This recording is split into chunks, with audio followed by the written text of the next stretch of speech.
Itanguriro 40 umurongo wa 14 maze uzonyibuke niwamara kumererwa neza uzontabare ndakwingenze umvugire kuri Farawo ankuze muri iyi nzu.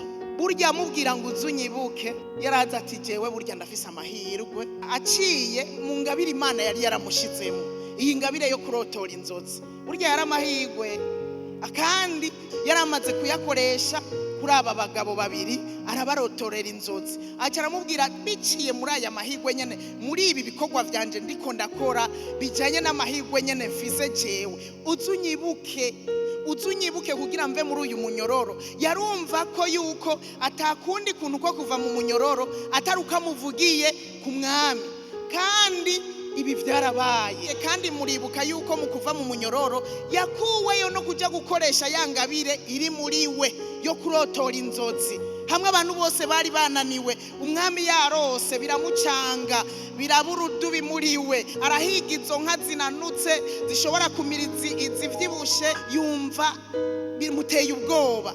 Ariyumvira ukuntu imihure mibi yomira imyiza, biramucanga. Hanyuma Yosefu yakuwe mu munyororo nuko yagiye gusigura inzozi. Wa wundi yagiye kuvyibuka ari uko hadutse ikibazo nka ca kindi, bimwe yamusigurira bimwe vyaba. Hanyuma wamusuka abona umwami arazazaniwe biramucanze, babanyamareba vyabananiye. Aca aribuka yondibutse icyaha canje. Yosefu yari yambwiye ngo nze ndamwibuke, kandi ndibutse yuko natwe niwe yadusiguriye inzozi. Rero habaye ikibazo nka ca kindi k'inzozi nyene.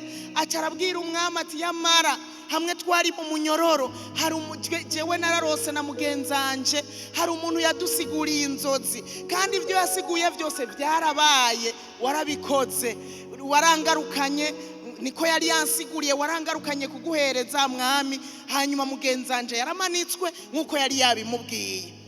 Hanyuma Yosefu abona kuva mu munyororo biciye muri ya mahirwe ya yanga biri muri we. Ariko kandi Yosefu yaravuga ngo jewe aya mahirwe yari yarayacakiye, aravuga ngo ukuva mu munyororo kwanje bizoca muri iyi ngabire nyene, bizoca muri kurotora inzozi. Niko kumubwira rero atuzunyibuke.